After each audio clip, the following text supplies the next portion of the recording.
कोई उत्तेजना नहीं, वहां तूफान नहीं, उनके सागर में लहर भी नहीं उठती। जो खोजने आएगा उसी को नाद सुनाई पड़ेगा, जो कान लगा के सुनेगा उसी को सुनाई पड़ेगा।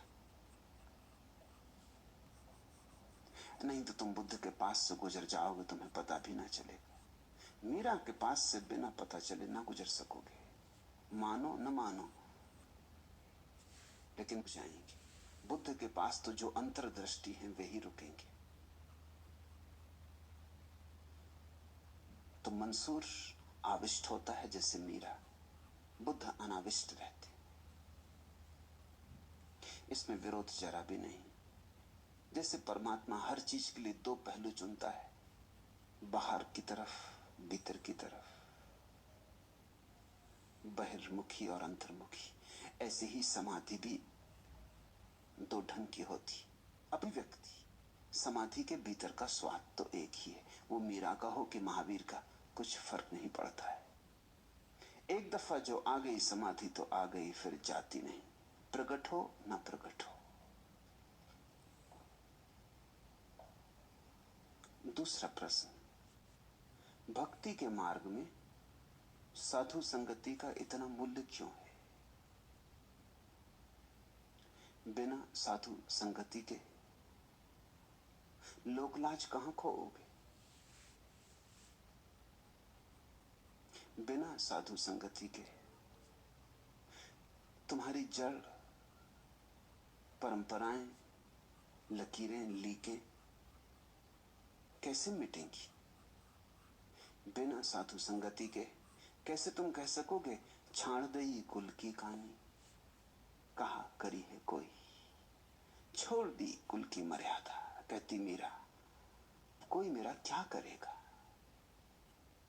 साधु संगति में ही तुम्हें यह भरोसा मिलेगा कि यहां जगत में न कुछ कोई छीन सकता है, न कोई कुछ दे सकता है,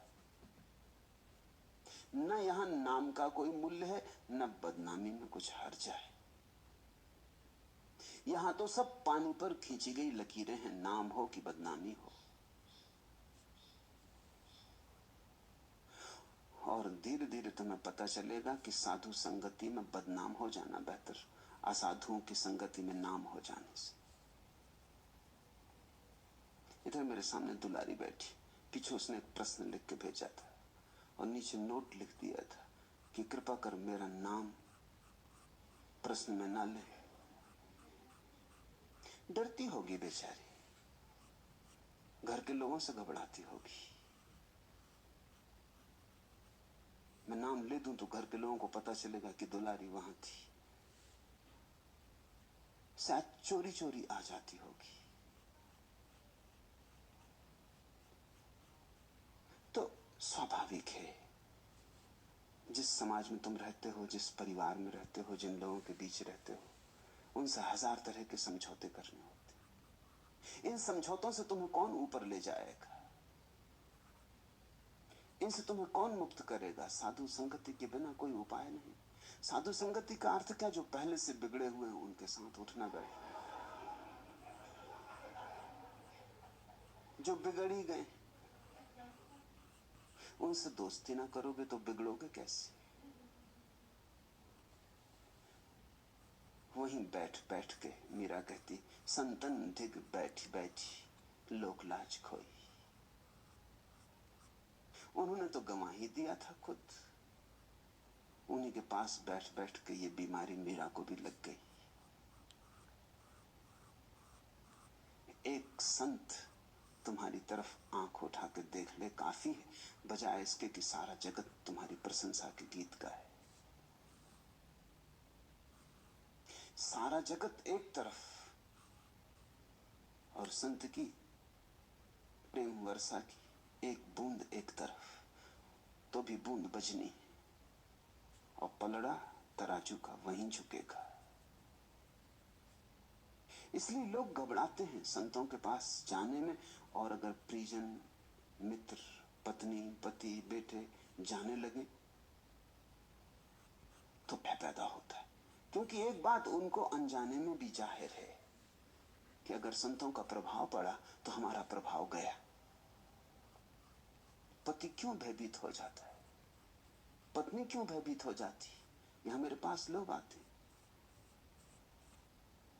तो अक्सर नियम से ये बात होती, पति आ जाता तो पत्नी, उसके अहंकार को खतरा है। कोई बात उससे भी ज्यादा महत्वपूर्ण हो जाएगी। कोई बात इतनी महत्वपूर्ण हो सकती है कि किसी दिन अगर पति को भी छोड़ना पड़े तो पति को छोड़ा जा सकता है। ये बड़ा खतरा है। पति आता तो पत्नी डरने लगती। उससे भी ज्यादा महत्वपूर्ण पति के जीवन में कोई प्रविष्ट हुआ जा रहा है, और कल अगर जरूरत पड़ी तो पत्नी निर्णायक नहीं रह जाएगी। और हम चाहते हैं कि हमारा निर्णय दूसरे पर रहे, दूसरे पर हमारी मालकियत रहे, दूसरे पे हमारा कब्जा रहे। तुम पूछते हो साधु संगति का इतना मूल्य क्या? नहीं तो ये बीमारी कहां लगेगी? संतन ढिग बैठी बैठी लोक लाज खोई, भगत देख राजी हुई जगत देख रोई। मेरा कहती देखती हूं जगत को तो रोना आता है। ये खुद तो भटके हैं, लोग दूसरों को भटका रहे। ये खुद भी पाने से रुके हैं, दूसरों को भी रोक रहे। ये अपने हाथ पैर में जंजीरें डाले हैं, यद्यपि उसे आभूषण कहें या जो भी नाम देना हो, प्यारे नाम दें, श्रृंगार कहें। इतना ही नहीं, ये दूसरों के पैरों की जंजीरें भी मजबूत कर रहे हैं। और कोई अगर झटके देना चाहता है, जंजीर तोड़ना चाहता है, तो ये सब क्रुद्ध हो उठते, ये सब तरफ से घेरा बांध देते। ये हजार तरह के उपाय करते हैं कि तुम इनके घेरे के बाहर न निकल जाओ। साधु के पास बैठने का अर्थ यह है कि वो खबर लाएगा तुम्हारे पिंजरों में खुले आकाश की। साधु के पास बैठने का अर्थ यही है कि वो खबर लाएगा कि जंजीरों से मुक्त होने का उपाय है। मुझे देखो, वो कहेगा जंजीरें तोड़ी जा सकती हैं, और जंजीरें तोड़ते ही सारा आकाश हमारा। इससे कम पर राजी भी मत होना। साधु का अर्थ है कि तुम्हारे भीतर परमात्मा को पाने की प्यास को प्रज्वलित करेगा। तुम जो अपने पिंजरे में बंद होकर बैठ गए हो, माना कि तुम्हारा पिंजरा सोने का होगा, और आकाश तो सोने का नहीं है, यह भी सच है। मगर क्या सोने का पिंजरा इस खाली आकाश से बड़ा हो सकता है या मूल्यवान हो सकता है? पिंजरा आखिर पिंजरा है, सोने का हो कि लोहे का। पिंजरे में तुम मालिक नहीं हो, तुम्हारी आत्मा